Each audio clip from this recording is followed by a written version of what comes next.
The alarm clock buzzed at exactly 7:30, just like every Saturday morning. Lisa rolled over and smiled, knowing that today would be another perfect day with her son. She had been doing this routine for 12 years now, and it never got old. The smell of pancakes would soon fill their small but cozy kitchen, and her boy would come stumbling down the stairs with his hair sticking up in all directions. "Mom, are you making those blueberry ones again?" came the sleepy voice from upstairs. Lisa chuckled to herself. Some things never changed, and she was grateful for that.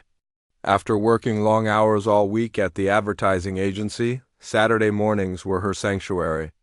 No deadlines, no demanding clients, just her and the most important person in her world, 12-year-old. Jake had been the center of her universe since the day he was born. People often commented on how close they were, how well they understood each other. Friends would joke that they were like two peas in a pod, finishing each other's sentences and sharing the same silly sense of humor. Lisa had worked hard to create this bond, especially since it had always been just the two of them. She had been 22 when she found out she was pregnant. Fresh out of college, scared, and completely unprepared for motherhood. The father had been a brief relationship that ended before she even knew about the baby. She had made the decision early on to raise Jake alone, and despite the challenges, she had never regretted it. Every scraped knee she had bandaged, every homework assignment she had helped with, every bedtime story she had read, these moments had built the strong foundation of their relationship, the kitchen filled with the warm scent of breakfast as Jake appeared, his dark curls still messy from sleep. His bright green eyes sparkled with mischief as he tried to sneak a piece of bacon from the plate. "Nice try, kiddo," Lisa said, playfully swatting his hand away. "You know the rules. Pancakes first, then bacon." "But Mom, I'm a growing boy." Jake protested with an exaggerated pout that made Lisa laugh. "Growing boys need balanced nutrition," she replied, ruffling his hair. "Besides, we have our grocery shopping to do today. You'll need your energy to help me carry all those bags." Their Saturday grocery trips had become a tradition. It started when Jake was little and she couldn't afford a babysitter. What began as a necessity had turned into their favorite time together. They would walk through the aisles, Jake pushing the cart and Lisa making mental notes of what they needed for the week. They would debate over which cereal to buy, with Jake always lobbying for the ones with the most sugar and Lisa trying to find a compromise. "Can we get those cookies you like?" Jake asked, syrup dripping down his chin. "The ones with the chocolate chips?" "We'll see," Lisa said, which Jake knew meant yes. She could never say no to him when he looked at her with those big green eyes. "But only if you help me remember to get everything on the list." After breakfast, they got dressed and headed out to their favorite store. It was a mid-sized market in their neighborhood, not too crowded, but big enough to have everything they needed. Lisa liked it because the staff knew them by name, and Jake enjoyed seeing the familiar faces every week. The automatic doors slid open with a whoosh, and they grabbed a cart. Jake immediately took control, as he always did. At 12, he was getting tall enough to reach the handle comfortably, and Lisa felt a pang of nostalgia remembering when he was so small she had to lift him up just to see over the cart's edge. "Okay, Captain," Lisa said, pulling out her phone to check the shopping list. "First stop, produce section. We need bananas, apples, and those tomatoes you actually eat." "The cherry ones, right?" Jake asked, already steering toward the fruits and vegetables. "Right, and don't forget we need ingredients for your lunch this week." They moved through the store with practiced ease. Jake would point out items he wanted to try, and Lisa would either agree or gently redirect him toward healthier options. They had their system down to a science. Lisa handled the serious shopping while Jake kept them entertained with his running commentary about everything they passed. "Why do they call it head lettuce?" Jake wondered aloud as they passed the leafy greens. "It doesn't look like a head to me." "I think it's because it grows in a round shape," Lisa explained, though she wasn't entirely sure herself. "Like a head of cabbage." "Weird," Jake said, making a face. "I'm glad we don't eat much lettuce." They made their way through the dairy section, picking up milk, cheese, and yogurt. Jake tried to convince her to buy the yogurt with the cartoon characters on but Lisa steered him toward the ones with less sugar. It was a familiar negotiation, one they had perfected over the years. In the cereal aisle, Jake paused in front of a colorful display of new flavors. "Mom, look at this one. It changes colors when you add milk." "That sounds like a lot of artificial ingredients," Lisa said, but she was smiling. Jake's enthusiasm for the strangest things always amused her. "But it's science," Jake said with a grin. "You're always telling me science is important." "Nice try, but I don't think that's the kind of science I meant." They continued their journey through the store, their cart slowly filling up with the essentials. Lisa found herself relaxing more with each aisle. This was her happy place, not the store itself, but this time with her son. No distractions, no work stress, just the two of them making decisions about what they wanted to eat for the week. "Mom, can we get pizza for dinner tonight?" Jake asked as they passed the frozen food section. "We had pizza last Saturday," Lisa reminded him. "But it's Saturday. Pizza is Saturday food." "Says who?" "Says me," Jake declared with the confidence that only a 12-year-old could muster. "I'm pretty sure it's written somewhere in the Saturday rules." Lisa laughed. "The Saturday rules? Yeah, you know. Saturday rules. Like, you have to sleep in, you have to have pancakes for breakfast, and you have to have pizza for dinner?" "And who made these rules?" "The Saturday committee," Jake said seriously. "They're very important people." "I see," Lisa said, playing along. "And what happens if we don't follow the Saturday rules?" "Then it's not really Saturday," Jake explained. "It's just another day pretending to be Saturday." Their playful banter continued as they finished their shopping. Lisa loved these moments when Jake's imagination ran wild. He had always been creative, always ready with a story or an explanation for everything around him. She had encouraged this side of him, knowing that creativity would serve him well in life. As they headed toward the checkout lanes, Lisa felt the familiar sense of contentment that came with their Saturday routine. Her cart was full, her son was happy, and they had the rest of the weekend to look forward to. She had built a good life for them, even if it hadn't been easy. Every sacrifice had been worth it to see Jake growing up confident and secure. The checkout lines were starting to get busy as more people finished their weekend shopping. Lisa chose a lane that looked shorter than the others, and Jake positioned their cart behind the person in front of them. They settled in to wait, Jake amusing himself by reading the headlines on the magazines while Lisa mentally went through her list to make sure they hadn't forgotten anything. This was their life, simple, predictable, and perfect in its own way. Lisa had no way of knowing that in just a few moments, everything she thought she knew about their perfect little family was about to change forever. The checkout line was moving slowly, which was normal for a Saturday afternoon. Lisa didn't mind waiting. She was checking her phone for any work messages when she felt Jake go completely still beside her. It wasn't the normal fidgeting stop. That happened when he got distracted by something interesting. This was different. This was the kind of stillness that made her look up immediately. Jake was staring across the store with an expression she had never seen before.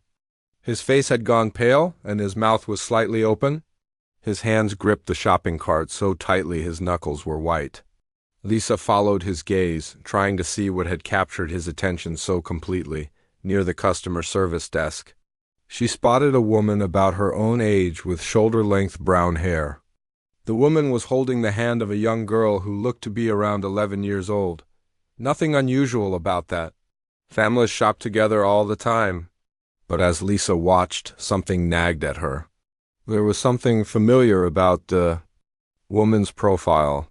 Something that made her stomach tighten without knowing why. The little girl turned around, and Lisa felt her breath catch in her throat. The child had the same distinctive dark curls as Jake, the same bright green eyes that Lisa had been looking into every morning for 12 years. But it was more than that. The shape of her face, the way she held her head, even the way she moved. It was like looking at a younger, female version of her son. Lisa's mind started racing. Coincidences like this didn't happen. Children didn't just randomly look exactly like other children unless they were related. Her heart was pounding as she tried to process what she was seeing. The woman with the girl turned slightly, and Lisa saw her face clearly for the first time. It was Rachel, her college roommate. Rachel, who had been her best friend for 2 years. Rachel, who had known about Jake's father. Rachel, who had disappeared from her life right around the time Jake was born. The world seemed to tilt sideways. Lisa gripped the cart handle to steady herself, her mind flooding with memories she had buried long ago.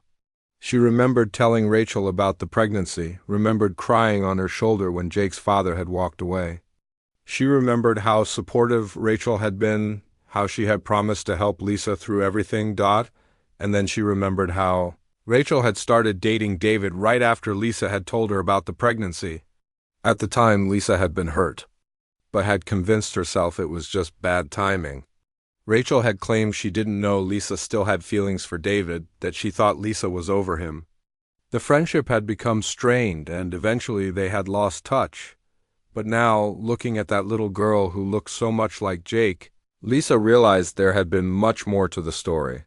Her hands were shaking as she tried to make sense of what she was seeing. The timeline was adding up in the worst possible way. If Rachel had been dating David right after Lisa got pregnant, if that little girl was around 11 years old, Jake was still staring, his face a mixture of confusion and recognition. He had always been a smart kid, observant in ways that sometimes surprised Lisa. She could see him working through the same thoughts she was having, his young mind trying to understand what his eyes were telling him. "Mom," Jake whispered, his voice barely audible. "Mom, look at her." Lisa wanted to tell him to look away, to pretend they hadn't seen anything. But she couldn't find her voice. She was frozen, watching as Rachel and the little girl finished their business at the customer service desk and started walking toward the exit. As they got closer, Lisa could see even more similarities between Jake and the girl. They had the same laugh lines around their eyes, the same way of tilting their heads when they were thinking. It was undeniable. There was no way this was a coincidence. Rachel was coming their way. Her attention focused on something the little girl was saying. She was laughing at whatever story the child was telling, completely unaware that her past was about to collide with her present in the most unexpected way. Jake's grip on the cart tightened even more. Lisa could see him struggling with emotions. He didn't understand. His whole life he had been told he was an only child. He had sometimes asked Lisa if he would ever have a brother or sister, and she had always told him it would just be the two of them. She had made peace with that long ago, or so she thought. "Mom," Jake said again, his voice stronger now but still quiet. "That girl, she looks like me?" Lisa wanted to deny it, to tell him he was imagining things. But she couldn't lie to him. Not about this. Not when the truth was walking right toward them. Rachel was only about 20 feet away now. Lisa could see her more clearly, and she looked good. Her hair was styled nicely, her clothes were expensive looking, and she had the confident air of someone whose life had worked out exactly as planned. The little girl beside her was well dressed too, carrying a small backpack that looked like it came from a boutique store. Everything about them screamed stability and comfort. Everything that Lisa had struggled to provide for Jake on her own, this woman seemed to have in abundance. The unfairness of it hit Lisa like a physical blow. "Mom," Jake whispered again, and this time his voice was filled with a kind of understanding that broke Lisa's heart. "Mom, that's my sibling." The words hung in the air between them like a bomb waiting to explode. Lisa felt her carefully constructed world beginning to crack at the foundation. All those years of building their perfect life together, all those times she had told Jake that family was just the two of them, all the sacrifices she had made to be both mother and father to him, it all felt like it was crumbling. Rachel was getting closer. In a few more seconds, she would see them. Lisa's mind raced through her options. She could grab Jake and leave their cart, make a run for the exit. She could pretend she hadn't seen anything, hope that Rachel wouldn't notice them. She could confront Rachel right here in the middle of the store, but Jake had already seen too much. He had already figured out what Lisa was desperately trying to deny. That little girl was his half-sister. Rachel had been living the life that Lisa had always dreamed of, complete with David's support and presence. While Lisa had been struggling as a single mother, Rachel had been enjoying everything Lisa had lost. The little girl looked up and caught Jake staring at her. For a moment they just looked at each other, two children who shared more than they could possibly understand. Lisa saw recognition flicker in the girl's eyes too. She was old enough to notice the similarities, old enough to wonder why this boy in the grocery store looked so much like her. Rachel followed her daughter's gaze and saw Lisa standing there. The color drained from her face, and Lisa knew that Rachel understood exactly what was happening. This wasn't a coincidence. This wasn't a random encounter. This was the moment when all the secrets Rachel had been keeping for 11 years were about to come crashing down.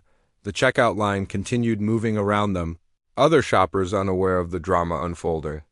But for Lisa, Jake, Rachel, and the little girl, time seemed to have stopped completely. Everything they thought they knew about their lives was about to change forever.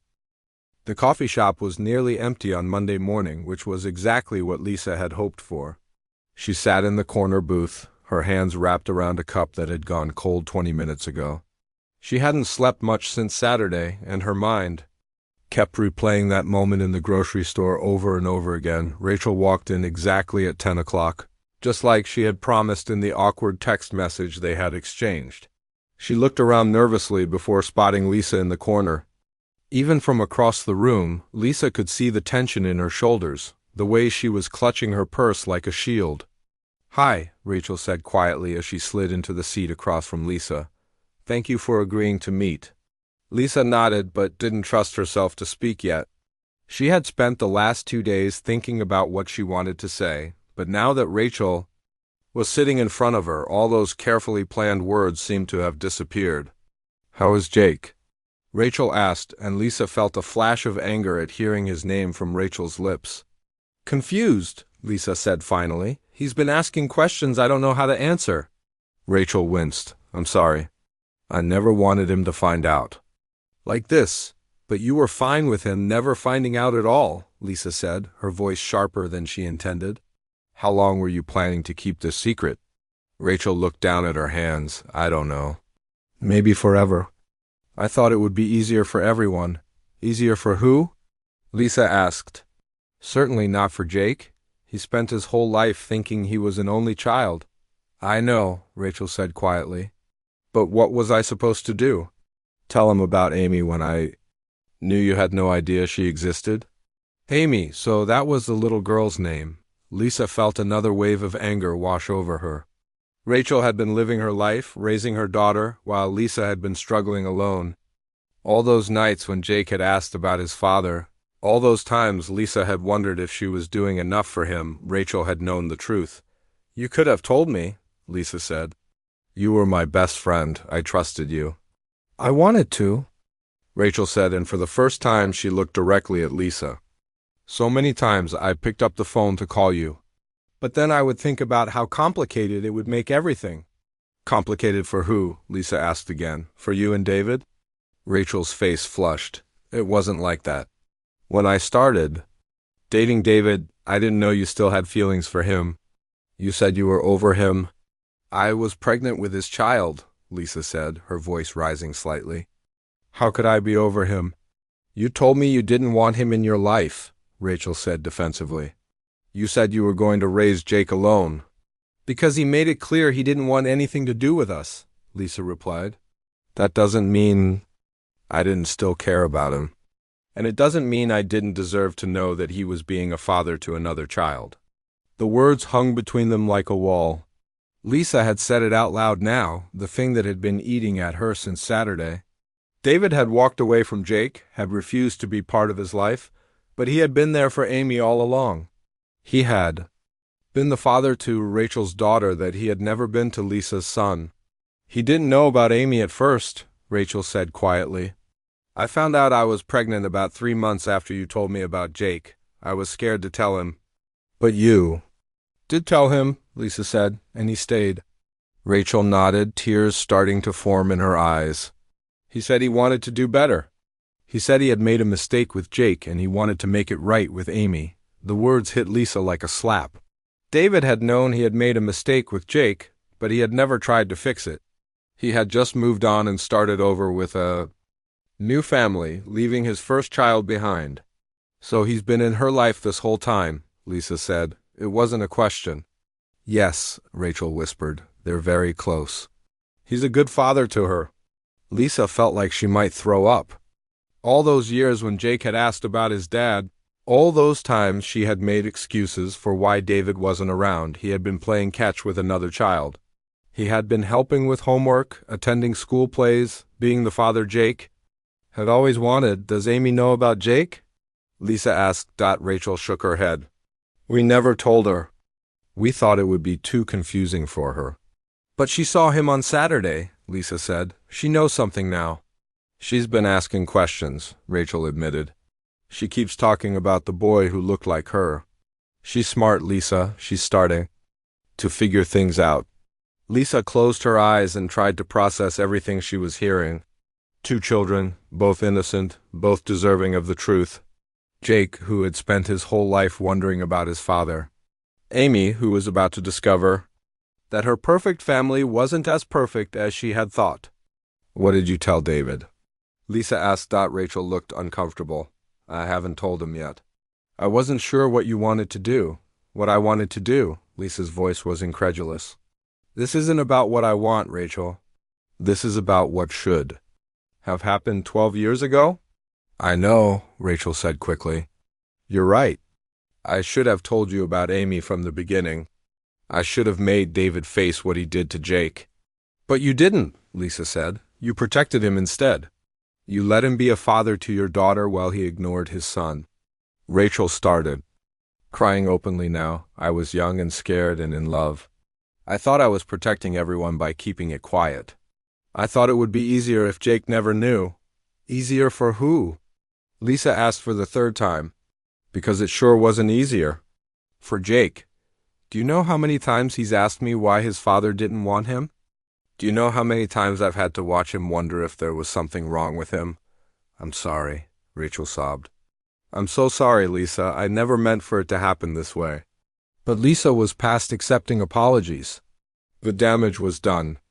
Jake had already seen Amy, had already figured out the truth. There was no going back now. Where is David now? Lisa asked. He's still in town, Rachel said. He owns a construction company. He and I got married 5 years ago? So Rachel had gotten everything, the man, the marriage, the stable family life. Everything that Lisa had lost when she got pregnant had somehow landed in Rachel's lap. The unfairness of it was overwhelming. I want to meet with him, Lisa said. Rachel looked scared. I don't think that's a good idea. He's not the same person he was 12 years ago, but he's still not good with confrontation. I don't care, Lisa said firmly. He has a son he's never met. A son who deserves to know his father. What about Amy? Rachel asked. If this all comes out, it's going to destroy her world too. Lisa felt a pang of sympathy for the little girl, but her loyalty was to Jake. Amy has had 11 years with her father. Jake has had 0. I think it's time to balance the scales. Rachel wiped her eyes with a tissue. What do you want me to do? I want you to tell David that he needs to meet with me, Lisa said. And I want you to tell him that it's time for him to be a father to both of his children. The coffee shop had filled up around them as the morning progressed, but Lisa barely noticed. Her focus was entirely on the woman across from her, the woman who had been living the life Lisa had always dreamed of. The friendship they had once shared was gone, probably forever. But maybe, just maybe, something good could come from this. Mess for Jake and Amy. I'll talk to him, Rachel said finally. But Lisa, please be careful. There are a lot of people who could get hurt by this. People are already hurt, Lisa replied. The question is whether we're going to keep lying about it or finally start dealing with the truth. 2 weeks had passed since the coffee shop meeting, and Lisa's world felt like it was falling apart. Jake had been acting strange ever since that day at the grocery store. He was quiet during dinner, distracted during their usual weekend activities, and she had caught him staring out his bedroom window more times than she could count. The call from his teacher came on a Tuesday afternoon. Lisa was in the middle of a client presentation when her phone buzzed with the school's number. She excused herself and stepped into the hallway, her heart already racing.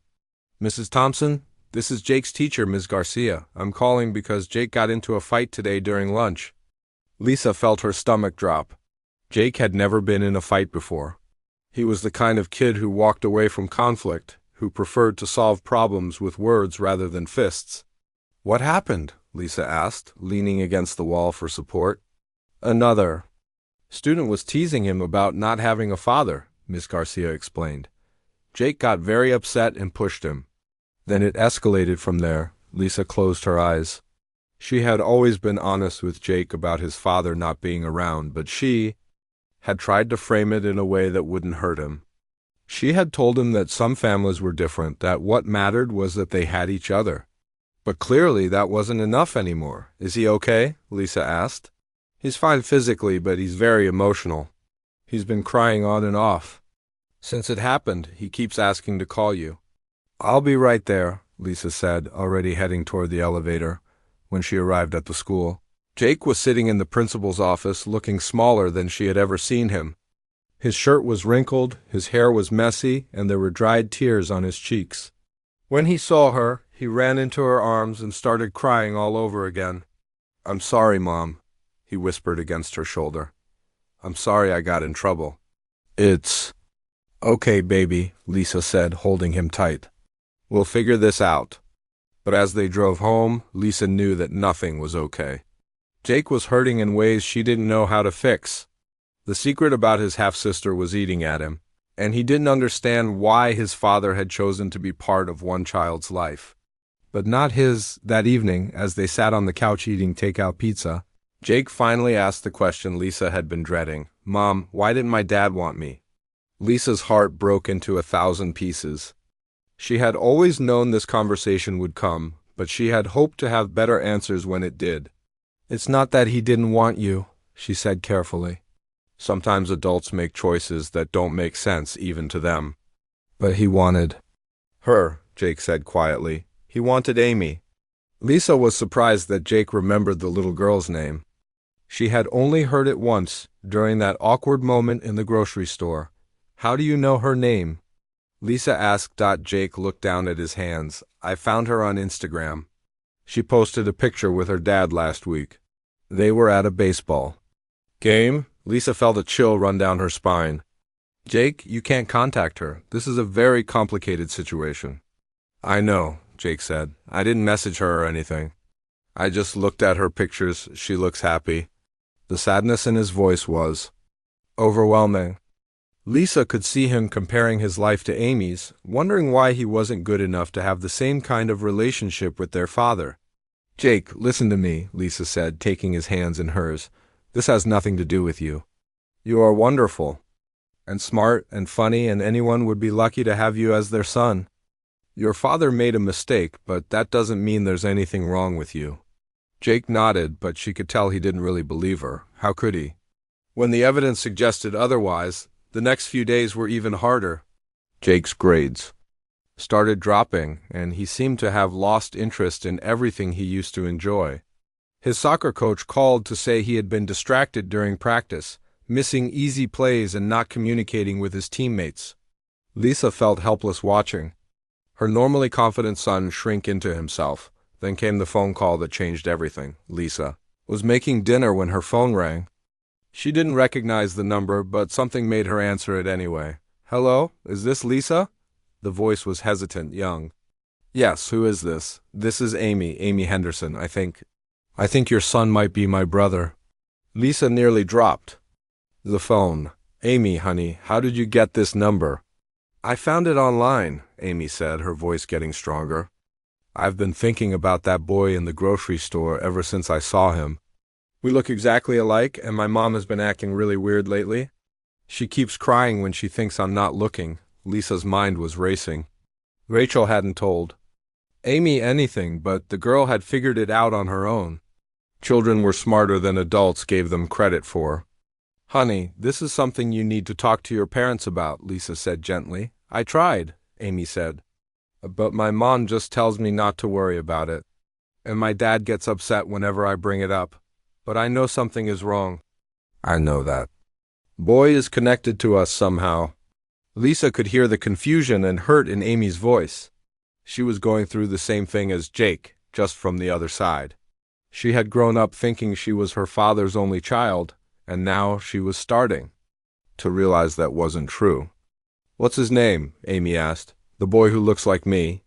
Lisa hesitated. Every instinct told her to protect Jake, to keep him out of this mess, but Amy was already involved. She had already figured out the truth. His name is Jake, Lisa said. Finally. Jake? Amy repeated softly. Is he really my brother? Half-brother, Lisa corrected. You have the same father. Amy was quiet for a long moment. Why didn't anyone tell me? It's complicated, Lisa said, using the same words she had been saying to Jake. Adults sometimes make decisions that don't make sense. Can I meet him? Amy asked. I've always wanted a brother. Lisa felt tears starting to form in her eyes. Here was this little girl who was excited about having a sibling while Jake was devastated by the whole situation. The contrast was heartbreaking. I don't know, honey, Lisa said. That's something all the adults need to figure out together. After Amy hung up, Lisa sat at her kitchen table and cried. 2 children were being hurt by the choices the adults in their lives had made. Jake was feeling rejected and unwanted, while Amy was confused and lied to. Neither of them deserved this. She thought about calling Rachel, but she was too angry. Rachel had created this mess by keeping secrets, and now both children were paying the price. Lisa thought about calling David directly, but she didn't even have his number. When Jake came home from school that day, he looked even more dejected than usual. Lisa made the decision that would change everything. Jake, she said, sitting down beside him on the couch, I think it's time we had a talk with your father. Jake looked up at her with hope in his eyes for the first time in weeks. Really? Really, Lisa said. You deserve to know him, and he deserves to know what an amazing son he has. What about Amy? Jake asked. Lisa smiled sadly. I think she wants to meet you too. For the first time since the grocery store incident, Jake smiled. It was a small smile, but it was real. Maybe this mess could turn into something good after all. The family therapy office felt cold and unfamiliar, but Lisa knew they needed help. 6 months had passed since that first meeting with David, and nothing had gone according to plan. The man who walked into that coffee shop had been defensive, angry and full of excuses. He had blamed Lisa for keeping Jake from him, even though he was the one who had walked away all those years ago, but Dr. Martinez had been patient with all of them. She had a calm way of speaking that made even the most difficult conversations feel manageable. Today was their 4th session together, and for the first time, Lisa felt like they might actually be making progress. Jake sat next to her on the couch, swinging his legs nervously. Across from them, David fidgeted with his hands while Rachel sat stiffly beside him. Amy was at her friend's house, giving the adults time to work through their issues before involving her further. So how did this week go? Dr. Martinez asked. Looking around the room at each of them, David cleared his throat.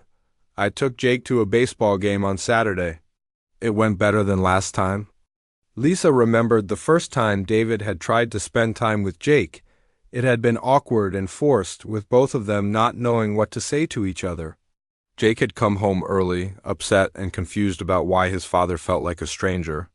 What? Made it better? Dr. Martinez asked. We didn't try so hard to talk, Jake said quietly. We just watched the game, and Dad bought me nachos. Lisa smiled slightly.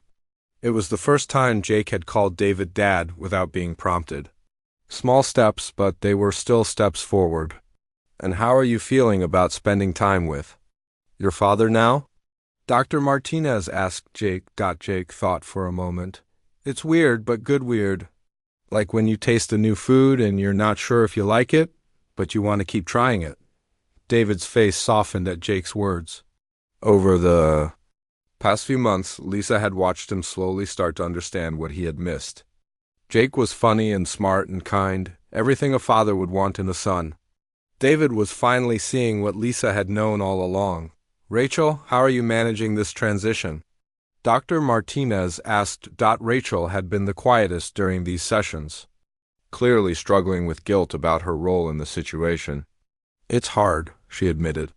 Amy keeps asking questions about why we never told her about Jake. She's upset that we lied to her for so long. Lying was wrong, Jake said suddenly, surprising everyone.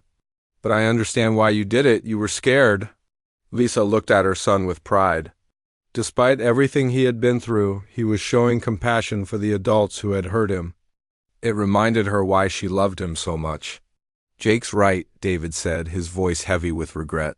We were all scared. I was scared of being a father when Lisa first told me she was pregnant. I was 22, and I had no idea what I was doing. So I ran away.